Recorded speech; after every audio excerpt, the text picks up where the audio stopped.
प्यारे बच्चों, सभी को नमस्कार। हरियाणा जीके की एक नई क्लास के अंदर फिर आपका स्वागत है।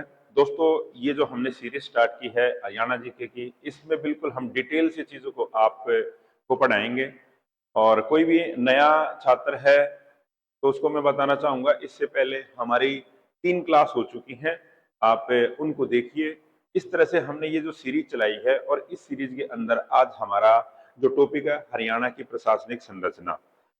तो प्यारे बच्चों, मैं आपको एक और बात बताना चाहूंगा। जो आजकल ये यूट्यूब पे एमसीक्यू का खेल चला हुआ ना, कि कोई भी आएगा 20-25 एमसीक्यू लेके आएगा, और नया बच्चा जो पहली बार किसी एग्जाम की तैयारी करने में लगा, उसको बड़ी ये चीजें बड़ी अच्छी लगती हैं, बड़ी रोचक लगती हैं कि वो इतनी आसान है हरियाणा जीके या जीके। प्यारे बच्चों, मैं आपको सलाह दूंगा कि आप पहले चीजों को डीप में सब्जेक्टिव पढ़िए। हाँ, वो चीजें पढ़ने के बाद जब आपने अपने आप को टेस्ट करना है तो फिर आप एमसीक्यू पे आइए, ठीक है। नहीं तो आपको पता ही नहीं चलेगा कि दिन है या रात है, ऐसे ही चलता रहेगा, और एग्जाम में जाओगे तो आपको कुछ याद नहीं रहेगा, ठीक है। तो सबसे पहले मैं आपको कहूंगा कि कॉपी पेन उठाइए और मेरी क्लास के अंदर आ जाइए। मैं चीजों को आपको डिटेल में कराऊंगा, और मेरा टारगेट रहेगा आपको आगे हरियाणा का कोई भी एग्जाम दो, आपको पूरे नंबर मिले। सीईटी एग्जाम दो, 25 में से आपके हरियाणा जीके में 25 ही नंबर आए। तो दोस्तों, आज की क्लास के अंदर जो हमारा टॉपिक मैंने बताया है हरियाणा की प्रशासनिक संरचना, ठीक है। ये सोनीपत के अंदर हमारा कोचिंग इंस्टीट्यूट है। पिछले 13 साल से हम आप लोगों की सेवा में लगे हुए हैं। हजारों बच्चे यहाँ से कोचिंग लेके सफल हो चुके हैं, और अब इस साल आपकी बारी है। तो प्यारे बच्चों, शुरू करते हैं आज की क्लास को। तो आज हमारा जो टॉपिक मैंने बताया है वो हरियाणा की प्रशासनिक संरचना है।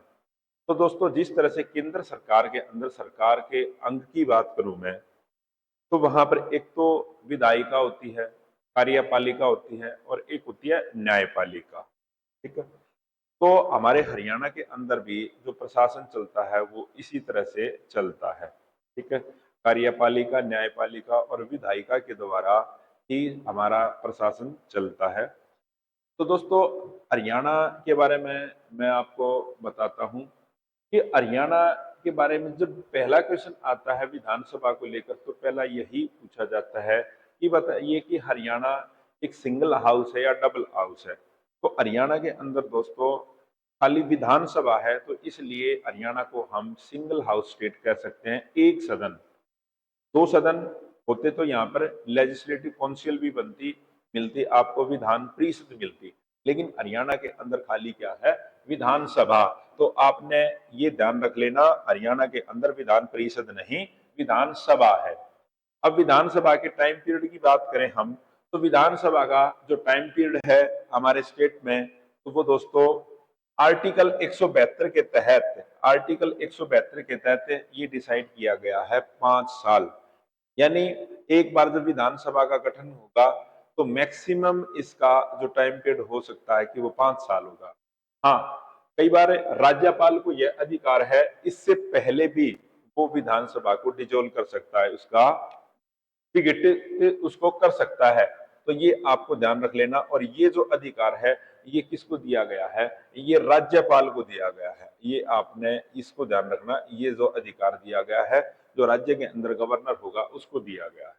अब आर्टिकल 173 की बात करें तो हम, आर्टिकल 173 ये भी बहुत जरूरी है, क्योंकि कोई भी आदमी जब विधानसभा का सदस्य बनेगा उसके लिए कौन सी मिनिमम कंडीशन होनी चाहिए, ये आर्टिकल 173 के अंदर बताया गया। हमारा जो संविधान का आर्टिकल 173 है वो विधानसभा के सदस्य की योग्यताएं निर्धारित करता है, ये आपने ध्यान रख लेना।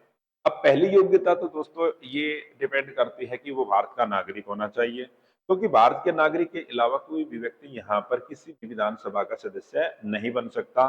तो हरियाणा की विधानसभा का सदस्य बनने के लिए आपको सबसे पहले आप सिटीजन ऑफ इंडिया होने चाहिए, भारत के नागरिक होने चाहिए। उसके बाद एज वाला मैटर आता है कि आपने, जब आप नॉमिनेशन करोगे, नॉमिनेशन का मतलब यानी जब आप विधानसभा के लिए चुनाव लड़ना चाहते हो और फॉर्म भरोगे, तो उस दौरान आपकी एज 25 साल आपकी कंप्लीट होने चाहिए। आप 25 साल पूरे कर पाओगे तभी आप विधानसभा का चुनाव लड़ सकते हो। तो विधानसभा का चुनाव लड़ने के लिए आपकी एज होनी चाहिए मिनिमम मिनिमम 25। मैक्सिमम में कोई भी हमारे संविधान में ये बात नहीं की गई कि मैक्सिमम एज कितनी होनी चाहिए। मैक्सिमम तो चाहे कोई 100 साल का हो, चाहे 101, 10 कितने साल का ही है वो चुनाव लड़ सकता है, लेकिन मिनिमम के लिए आपको 25 साल होनी चाहिए। और यदि किसी भी हमारे न्यायालय के द्वारा आपको पागल या बैंकक्रप्ट दिवालिया घोषित कर दिया गया है, तो तब भी आप चुनाव नहीं लड़ सकते। ये पॉइंट भी आपने ध्यान रख लेना है, ठीक है। दिवालिया या बैंकक्रप्ट हो जाए, आपने किसी से लोन लिया है, वो लोन ना आप भर पाओ और अपने आप को दिवालिया घोषित कर दो, तो आप भविष्य के अंदर ये चुनाव नहीं लड़ पाओगे। उसके बाद आप विधानसभा में आपको कौन भेजेगा? आपको जनता भेजती है, क्योंकि हमारे देश के अंदर डेमोक्रेसी और डेमोक्रेसी के अंदर जो हमारे को जनता को अधिकार दिया है कि वो अपने रिप्रेजेंटेटिव, अपना नेतृत्व करने वाले व्यक्तियों को आगे भेजे। तो इसके लिए हमारे को जो राइट और वोट का अधिकार है ना, राइट ऑफ वोट, वोट का अधिकार दिया गया है। तो जो भी व्यक्ति यहाँ पर एडल्ट है, यानी जिसकी एज 18 साल हो चुकी है, वो हमारे एमएलए चुनने की प्रक्रिया में मतदान करता है। और ये वोट होती है दोस्तों डायरेक्ट, डायरेक्ट मतदान करते हैं हम। डायरेक्ट का मतलब होता है कि एक्स व्यक्ति ने चुनाव लड़ा है, मैंने उसी को वोट दी, ठीक है। बी ने चुनाव लड़ा है, मैंने बी को वोट दी। सी ने चुनाव लड़ा है, मैंने सी को वोट दी। यानी मेरी वोट से ही डिसाइड होगा कि कौन व्यक्ति जीतेगा, कौन व्यक्ति हारेगा। इसको हम ये कहते हैं कि डायरेक्ट। तो ये जो विधानसभा के एमएलए होते हैं, ये हमारे को डायरेक्ट रिप्रेजेंट करते हैं। और यहाँ पर आप जो 18 साल के व्यक्ति हैं जिसका वोटर लिस्ट के अंदर नाम है, तो वो चुनाव प्रक्रिया के अंदर अपना वोट डाल सकता है। और दोस्तों ये जो पहले एज होती थी 21 साल, 21 वर्ष होती थी, फिर ये 61वें संविधान संशोधन के तहत इसको 1989 में इसको घटा के कितना कर दिया गया, 21 से 18 कर दिया। ये भी आपने ध्यान रखना है। उसके बाद अब राज्यसभा, राज्य विधानसभा को सुचारू रूप से चलाने के लिए दोस्तों, जैसे कोई भी एक विधानसभा का जब गठन होता है नई, तो उसको सुचारू रूप से चलाने के लिए एक से विधानसभा का स्पीकर चुना जाता है। विधानसभा का अध्यक्ष, विधानसभा का स्पीकर, ठीक है, ये चुना जाता है। अब मैं आपसे क्वेश्चन पूछूं, अभी आप हाल ही में हरियाणा के अंदर, हरियाणा में चुनाव हुए, हाल ही में हरियाणा में चुनाव हुए, तो 15वीं विधानसभा के चुनाव हुए। तो मैं आपसे पूछता हूं, तो 15वीं विधानसभा में तो लोक विधानसभा का स्पीकर किसको चुना गया है? बताइए। एक व्यक्ति को विधानसभा का स्पीकर चुना जाएगा। तो ये दोस्तों हरविंदर कल्याण, ये नोट कर लेना आप। जो 15वीं विधानसभा हरियाणा की चुनी गई है, उसमें हरविंदर कल्याण तो स्पीकर चुने गए हैं, और डिप्टी स्पीकर चुना गया है डॉक्टर कृष्ण को, डॉक्टर कृष्ण मिड्डा को, डॉक्टर कृष्ण मिड्डा। क्लियर ये चीज।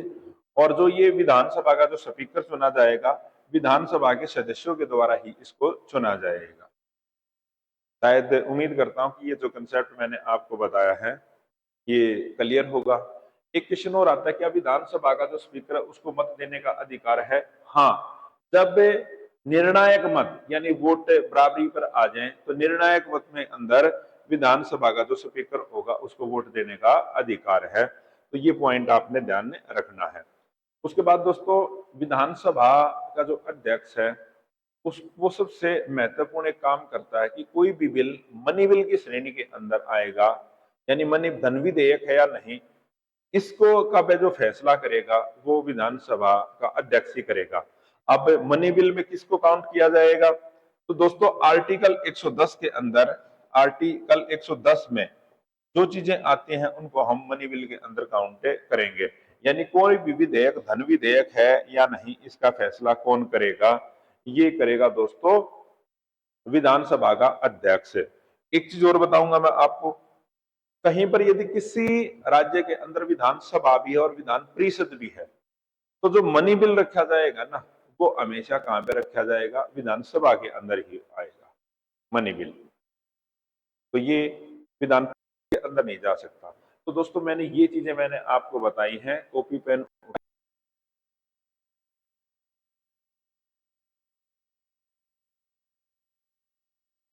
एमसीक्यू पे भी आएंगे, लेकिन इसके बाद पहले मैं आपको कुछ चैप्टर सब्जेक्टिव करा दूं। ठीक है, आदत डालिए सब्जेक्टिव चीजों को पढ़ने की, सीधे एमसीक्यू पे आओगे तो मार खा जाओगे आप पे। तो पहले सब्जेक्टिव चीजों को पढ़िए।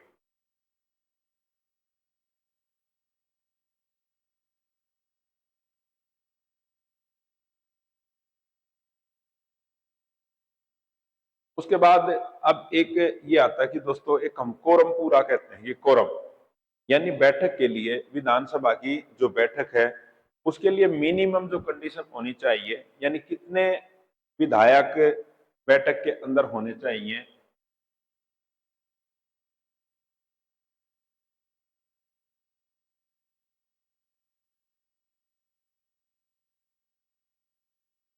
कोरम पूरा जो टोटल जितने हैं उसका 1/10 जब उपस्थित होंगे तो गणपूर्ति यानी कोरम पूरा होगा।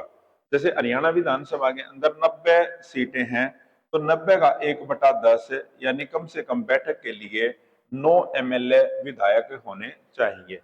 ये क्वेश्चन भी बहुत बार आता है कि कोरम पूरा होने के लिए कम से कम कितने एमएलए की जरूरत होगी, आप बताओगे 1/10।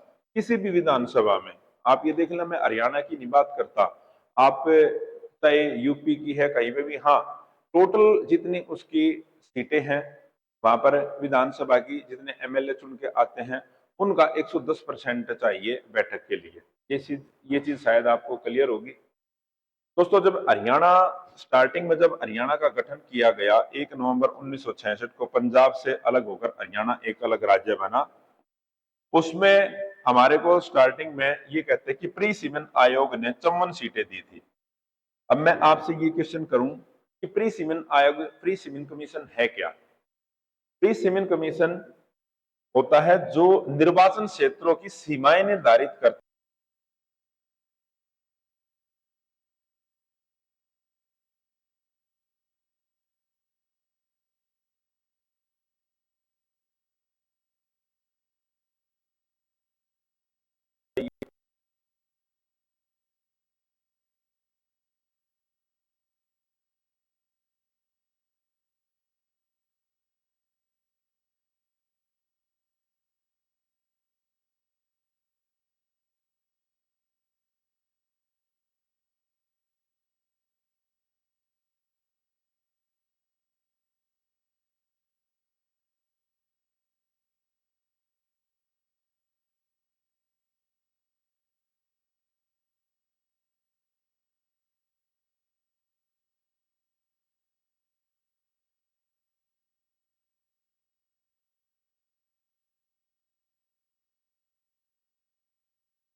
भिवानी एरिया के हिसाब से, और सबसे छोटा है बलरामगढ़, ये फरीदाबाद। ये दोनों पॉइंट भी आपके याद करने योग्य हैं। अब ये पॉइंट भी बहुत महत्वपूर्ण है याद करने के लिए। अभी मैंने रिजर्व सीटों की बात की थी। अगर आपसे क्वेश्चन इस तरह से पूछ लिया जाए कि बताइए कौन से जिले के अंदर एससी के लिए कोई भी सीट रिजर्व नहीं है, एससी के लिए कोई भी सीट रिजर्व नहीं है, ये पॉइंट आपसे बनता है। अब सोनीपत में आप देखिए, सोनीपत में जो खरखोदा सीट है वो एससी के लिए रिजर्व थी, और यहाँ से पवन खरखोदा अब की बार 15वीं विधानसभा के अंदर एमएलए चुनकर गए हैं। ठीक है, तो इस तरह से डिस्ट्रिक्ट के अंदर कोई ना कोई सीट रिजर्व मिलेगी, लेकिन ये जो डिस्ट्रिक्ट मैंने आपको बताए हैं इनके अंदर कोई भी सीट एससी के लिए रिजर्व नहीं है। अब ये कौन कौन से है? महेंद्र, पंचकुला, नुहू, फरीदाबाद। तो ये कितने हो गए आपसे? ये हो गए 4 डिस्ट्रिक्ट, आपसे 4 जिले हैं। 4 जिलों के अंदर कोई भी सीट किसके लिए रिजर्व नहीं है? एसटी के लिए, एससी के लिए? एससी के लिए, क्योंकि एसटी की तो हरियाणा के अंदर रिजर्वेशन नहीं है।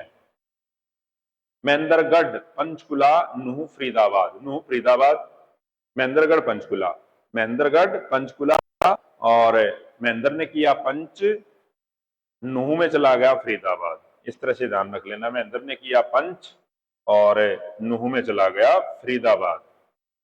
ठीक है, चंद्रावती राज्य की प्रथम महिला विधायक थी, यानी पहली जो लेडी विधायक बनी, पहली पहली बार जो विधायक बनी वो चंद्रावती थी, राज्य की पहली महिला विधायक।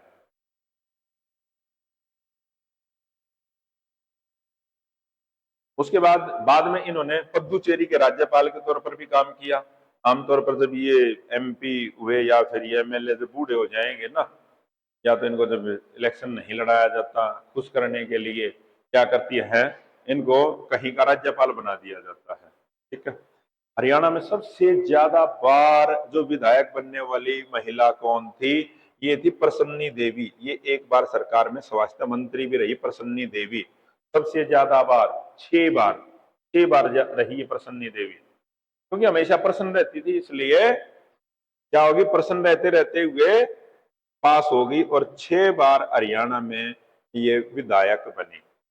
ये ध्यान रख लोगे आप लोग। उसके बाद अब देखो, आप सोनीपत के अंदर आइए, सोनीपत से कोई व्यक्ति चुनाव जीत के जाएगा, सोनीपत का एमएलए कहलाएगा। आप रोहतक से चले जाइए, रोहतक के शहर का एमएलए कहलाएगा। आप जींद से चले जाइए, कृष्ण मिड्डा है, वो जींद से एमएलए हैं। ठीक है, अपने सोनीपत से भाई निखिल मदान है। इस तरह से आप ये देखोगे, अलग अलग जो शहर की सीटें है ना, वहां से कोई व्यक्ति एमएलए चुनकर जाता है। लेकिन आप ये देखिए, जो कुरुक्षेत्र है ना, जिसको धर्मनगरी कहते हैं, वहां से कोई भी व्यक्ति, कुरुक्षेत्र के नाम की कोई भी सीट नहीं है। वहां पर जो सीट है ना, वो थानेसर, जो कुरुक्षेत्र वाला एरिया आएगा वो थानेसर सीट के अंदर आएगा। थानेसर की सीट है, कुरुक्षेत्र की नहीं है। ये पॉइंट भी आपने ध्यान रखना है। और झज्जर एक ऐसा डिस्ट्रिक्ट है जिसकी मेन शहर की जो सीट है वही एससी के लिए रिजर्व है, एससी के लिए रिजर्व आएगी, ये जो झज्जर शहर है। तो ये मैंने बड़े ही रोचक आंकड़े आपके सामने बताए हैं, इनको याद कर लेना, और एग्जाम में जब पेपर दे के आओगे ना, मैं आपको ये जो स्लाइड है ना, ये निकाल के दिखाऊंगा और कहूंगा देखो मैंने ये चीजें आपको बताई थी, आपने उस टाइम पे नोट नहीं किया, अगर नोट कर लेते तो आपको एग्जाम में पूरे नंबर मिलते। ठीक है, तो आपने कॉपी पेन निकाल लेना है और ये नोट कर लेने हैं, और रट्टे लगा देने हैं। कई बार समझ ली चीजें, फिर उसके बाद इनके रट्टे लगा दीजिए। समझने के बाद रुक के मार मार गए। उसके बाद दोस्तों, ये दोस्तों हमारे जो हमारे प्ले स्टोर पर ऐप है एडू चाणक्यन।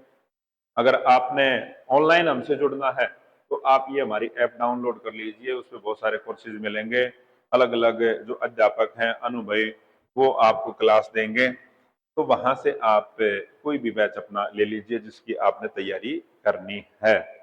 ठीक है, उसके बाद आ जाइए दोस्तों, हरियाणा विधानसभा का जो भवन है, यानी जो बिल्डिंग है, आप भी जिस घर के अंदर रहते हो वो भी तो किसी ने बनाया होगा, उसका भी नक्शा किसी ने तैयार किया होगा।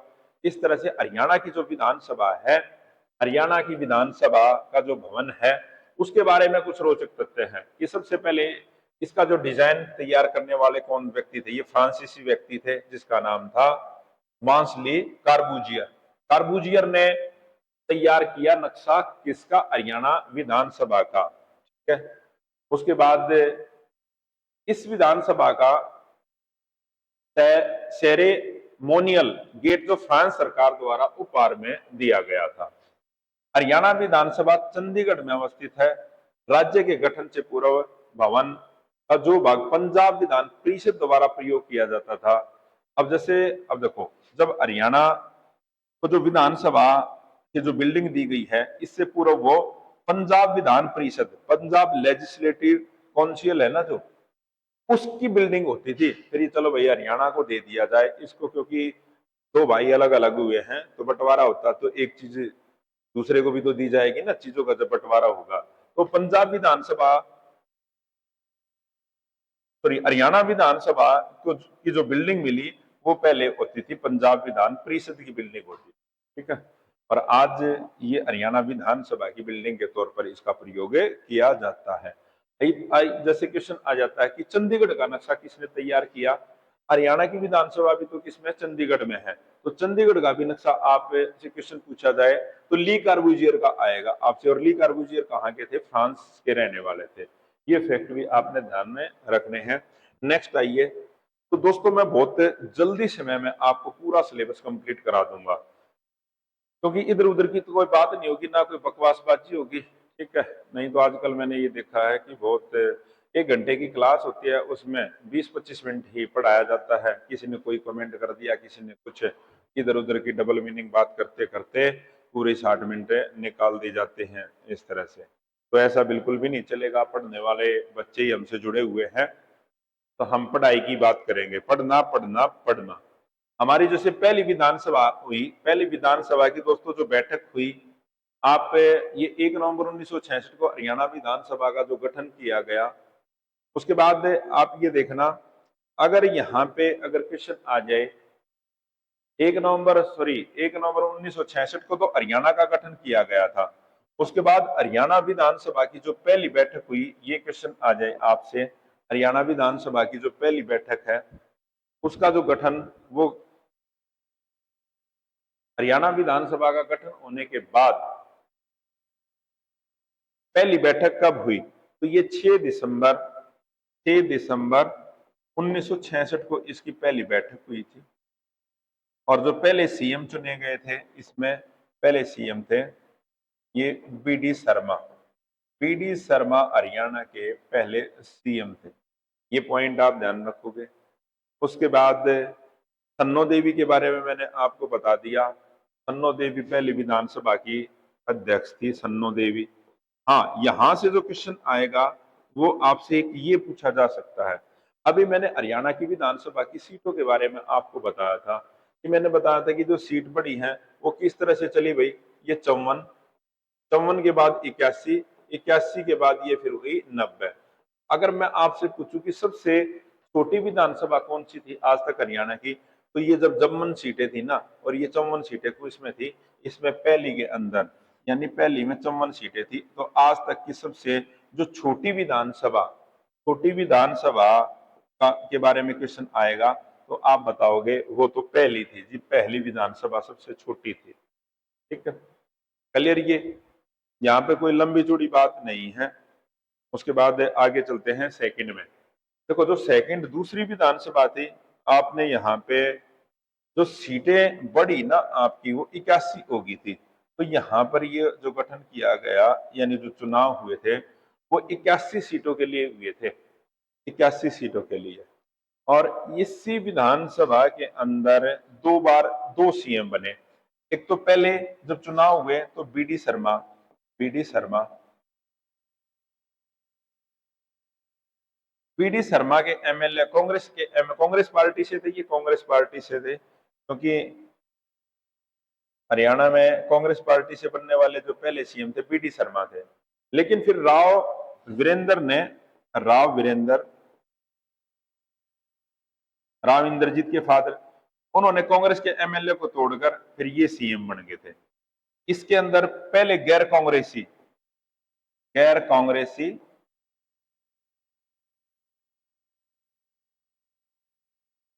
पहले गैर कांग्रेसी जो सीएम थे ये राव वीरेंद्र थे। ये पॉइंट आप ध्यान रखोगे, पहले गैर कांग्रेसी जो सीएम थे ये राव वीरेंद्र। और दोस्तों अब इस विधानसभा का जो विघटन है ना वो टाइम से पहले ही होगा, क्योंकि पूरे 5 साल ये नहीं चली। इस तरह से एमएलए को तोड़ने का सिलसिला रहा और हरियाणा में पहली बार राष्ट्रपति शासन लागू कर दिया गया। ये क्वेश्चन भी आता है कि कौन सी विधानसभा में हरियाणा में पहली बार राष्ट्रपति शासन लागू किया गया था, तो ये सेकंड में। क्लियर, ये 2 नवंबर को लगा दिया गया था। 2 नवंबर 1966 में हरियाणा में पहली बार राष्ट्रपति शासन लागू किया गया था। ये बहुत ही महत्वपूर्ण क्वेश्चन है, कई बार एग्जाम में आया हुआ है और आगे भी आएगा। ठीक है, तो ये पॉइंट आपने यहां पर इस तरह से ध्यान रखना है। उसके बाद हम बात करते हैं नेक्स्ट अगली विधानसभा की। अगली विधानसभा जो होगी वो तीसरी विधानसभा। यहाँ पे तीसरी विधानसभा देखिए आप, क्योंकि हरियाणा के अंदर पहले राष्ट्रपति शासन लागू हो चुका था, अब 6 महीने के अंदर चुनाव कराने थे।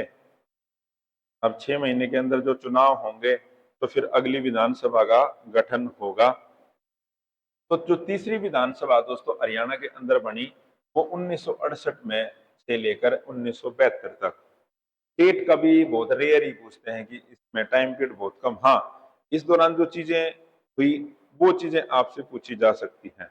और यहाँ पर दोस्तों ये जो इसमें मैं बता था कि सीटें तो बढ़ चुकी थी, तो 81 सीटें थी विधानसभा की। इसमें आपको मैं एक फैक्ट बताना चाहूंगा कि पहले जो जनगणना जनगणना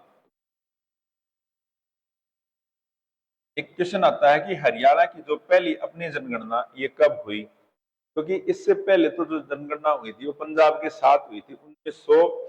जनगणना होने का जो कंसेप्ट होता है वो 10 साल के बाद एक बार होता है। पहली जनगणना पूरे देश में 19 या 1881 में हुई थी, 1881 में। उसके बाद प्रत्येक 10 साल के बाद ये होती रही। तो 1961 में तो हरियाणा किसका हिस्सा था, पंजाब का। फिर 66 में अलग होके अगली कब होनी थी, 1971 में। तो 1971 में हरियाणा की पहली जनगणना हुई, जिसमें हरियाणा की एक्चुअल पॉपुलेशन के बारे में पता चला कि हरियाणा की अपनी अलग पॉपुलेशन कितनी है। और इसी दौरान दोस्तों हरियाणा एक ऐसा राज्य बन गया था जहां पर प्रदेश के प्रत्येक गांव में बिजली पहुंच गई थी। 29 नवंबर 1970 को प्रदेश के प्रत्येक गांव तक बिजली पहुंच गई थी। ये आपने फैक्ट ध्यान रख लेना है। उसके बाद चौथी विधानसभा में के बारे में बात करें हम, तो चौथी विधानसभा दोस्तों ये सबसे लंबी विधानसभा के तौर पर इसका कार्यकाल माना जाता है कि सबसे लंबी जो विधानसभा थी ये चौथी विधानसभा थी। चौथी विधानसभा, यहाँ पर दोस्तों क्या हुआ, एक बार चौथी विधानसभा में दूसरी बार राष्ट्रपति शासन लागू किया गया 30 अप्रैल 1977 को। यानी दूसरी बार राष्ट्रपति शासन जो लागू हुआ शासन, ये सेकेंड टाइम ये हुआ चौथी के अंदर। मेन मेन जो फैक्ट है जहां से क्वेश्चन आते हैं ये आपने ध्यान रख लेने हैं।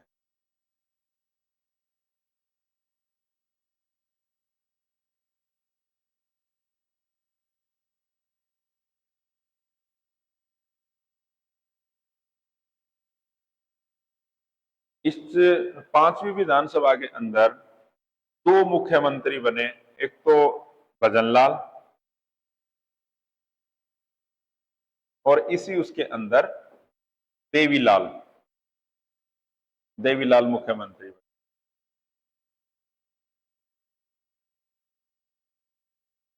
सुषमा स्वराज,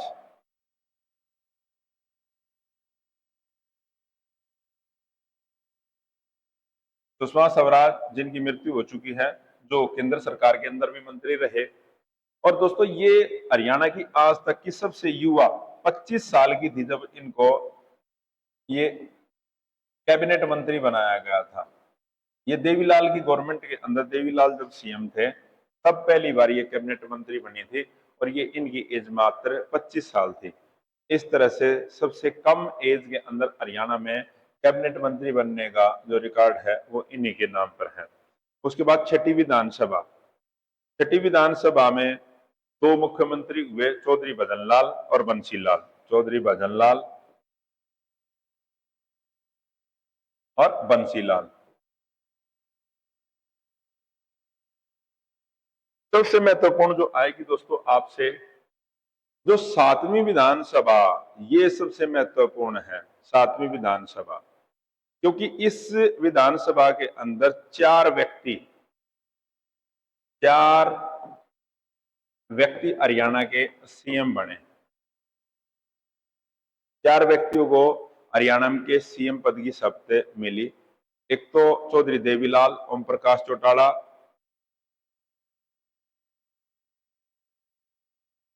देवीलाल, ओपी चौटाला,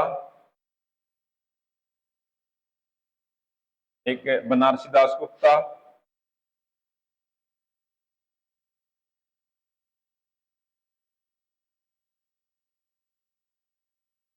एक थे हुकमचंद।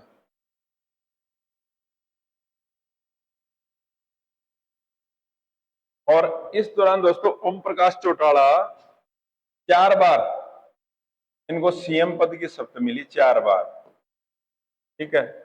और सबसे ज्यादा इसमें 6 बार सीएम पद की शपथ दिलाई गई। ये आपने ध्यान रखना है कि 6 बार इसमें मुख्यमंत्री की शपथ ली गई इस विधानसभा के अंदर, सातवीं में। आठवीं विधानसभा के अंदर जो पानीपत जो जिला है, वैसे तो पानीपत जिला 1989 के अंदर बना दिया गया था, लेकिन उसका फिर पुनर्गठन, यानी पानीपत जिले का पुनर्गठन हुआ, वो दोस्तों इस आठवीं विधानसभा के अंदर हुआ था। ये क्वेश्चन भी बहुत कुछ बार पूछा जाता है, इसको आपने ध्यान रख लेना है।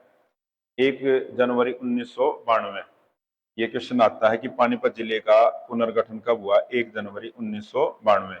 पीछे एग्जाम था एक, उसमें अंदर ये आया था। नौवीं विधानसभा के जो सीएम बने थे चौधरी भजनलाल, सॉरी, ये तो इसमें थे, चौधरी भजनलाल तो इसमें थे, भजनलाल।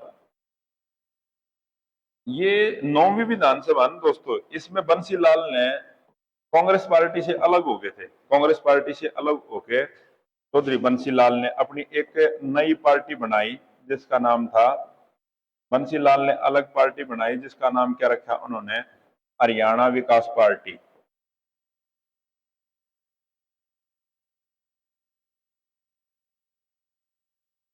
हरियाणा विकास पार्टी। इन्होंने शराबबंदी का नारा दिया था, और शराबबंदी के नारे के कारण ही फिर इनकी गवर्नमेंट बनी थी। लेकिन ये पूरी 3 साल, मतलब पूरे 5 साल गवर्नमेंट नहीं चली, क्योंकि इन्होंने 5 वर्ष से पहले ही इनके जो दूसरे विधायक थे, इन्होंने उस दौरान बीजेपी जो पार्टी थी ना, बीजेपी पार्टी, उसके साथ अलायंस किया था हरियाणा विकास पार्टी ने। उन्होंने फिर बाद में अपना समर्थन वापस ले लिया, और उसके बाद फिर इनकी सरकार टूट गई, ठीक है। उसके बाद कुछ दिनों तक फिर जो ओम प्रकाश चौटाला के साथ ये चले गए थे, जो बाकी के जो बीजेपी के जो एमएलए थे। उसके बाद जो 10वीं विधानसभा के जो चुनाव हुए, ये 2000 से लेकर 2005 तक, इसमें चौधरी इनेलो की इंडियन नेशनल लोक दल, इसकी सरकार बनी, और चौधरी ओपी चौटाला को फिर एक बार हरियाणा का सीएम बनने का मौका मिला, ठीक है। तो दोस्तों ये जो मैंने फैक्ट हैं आपको बताए हैं, इस तरह से हरियाणा की जो विधानसभा जो चलती आ रही थी। और अब आगे चलते हैं हम, क्योंकि 10वीं विधानसभा तक ही बात नहीं बनेगी, क्योंकि अब 15 विधानसभा के चुनाव हो चुके हैं। 11वीं के अंदर दोस्तों ये महत्वपूर्ण ये है 11वीं, क्योंकि पहली बार चौधरी भूपेंद्र सिंह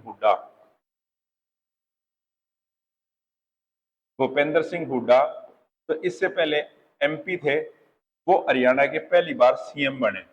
चुनाव तो ये दोस्तों जो लड़ा गया था चौधरी भजनलाल के नाम पे लड़ा गया था कि भाई जो इलेक्शन होने के बाद रिजल्ट आएंगे, यदि कांग्रेस सरकार आई तो चौधरी भजनलाल को सीएम बनाया जाएगा। लेकिन ऐसा नहीं हुआ। सीएम किसको बना दिया? भूपेंद्र सिंह हुड्डा को। ठीक है, भूपेंद्र सिंह हुड्डा हरियाणा के पहली बार ये सीएम बने। उसके बाद दूसरी के अंदर भी जो 12वीं आई, तो 12वीं का जो टाइम पीरियड 9 से लेकर 14 तक है, यहाँ पे भी चौधरी भूपेंद्र सिंह हुड्डा को दूसरी बार यहाँ पर सीएम बनने का मौका मिला। और ये हरियाणा के पहले सीएम थे जिनको लगातार दूसरी बार जो सीएम बने ना, इससे पहले कोई भी ऐसा व्यक्ति नहीं था जो लगातार दूसरी बार सीएम बन जाए। उसके बाद 13वीं विधानसभा का जो गठन किया गया, पहली बार हरियाणा के अंदर पूर्ण बहुमत से जो बीजेपी की सरकार आई, वो पहली बार पूर्ण बहुमत से। इससे पहले बहुत कम ही कभी पूर्ण बहुमत मिला ही नहीं था। पूर्ण बहुमत से बीजेपी की सरकार बनी और जो सीएम बने एक चौथे लाल। पहले हरियाणा के अंदर जो लालों का नाम लिया जाता था ना, चौधरी देवीलाल, बंसीलाल और भजनलाल, और एक नए लाल आए, मनोहर मनोहर मनोहर लाल खट्टर। ये हरियाणा के बीजेपी के पहले जो सीएम थे, बीजेपी के पहले सीएम बने। उसके बाद 14वीं विधानसभा दोबारा फिर बीजेपी पार्टी ने रिपीट किया, लेकिन इसमें इनको पूर्ण बहुमत नहीं मिला। प्लस में इनको जेजेपी के साथ इन्होंने सरकार बनाई और दुष्यंत चौटाला को बनाया गया डिप्टी सीएम और सीएम बने मनोहर लाल खट्टर। ठीक है, और बीच में दोस्तों इसमें जो सीएम है चेंज कर दिए गए थे लास्ट में। जैसे मार्च 2024 में सीएम बना दिए गए थे जो नायब सिंह सैनी। नायब सिंह सैनी ये हरियाणा के पहली बार जो सीएम बने। उसके बाद अभी हाल ही में जो 15वीं विधानसभा का जो गठन किया गया है, ये दोस्तों 2024 से लेकर 29 तक चलेगी। सीएम नहीं बदलेंगे, सीएम कौन रहे? यही नायब सिंह सैनी। ठीक है, तो दोस्तों हरियाणा के अंदर ये 15वीं विधानसभा के जो चुनाव हुए थे। आज हरियाणा के अंदर बीजेपी की सरकार है और युवाओं के लिए एक उम्मीद है कि बहुत सारे जो वैकेंसीज निकाले गवर्नमेंट, युवा तैयारी करें, उनको भी गवर्नमेंट का हिस्सा, उनकी में भागीदारी यानी सरकारी नौकरी में भागीदारी का मौका मिले। तो दोस्तों आप इसी तरह से हमारी क्लासों से जुड़ते रहिए। आप यदि पहली बार आपने हमारी क्लास को देखा है तो हमारे चैनल को लाइक कीजिए, सब्सक्राइब कीजिए। मैं आपको गारंटी देता हूं कि हरियाणा जीके का कोई क्वेश्चन निकल तो नहीं दूंगा मैं आपको। क्लास में आओगे, पढ़ाई पढ़ाई पढ़ाई। ठीक है, कॉपी पेन साथ लेके आना, बैठना, सारी चीजें नोट करते रहना। जब कुछ टॉपिक हो जाएंगे उसके बाद हम MCQ सीरीज जो स्टार्ट करेंगे। आज की क्लास के अंदर इतना ही। मिलते हैं एक नई क्लास के अंदर। जय हिंद, जय भारत, जय हरियाणा।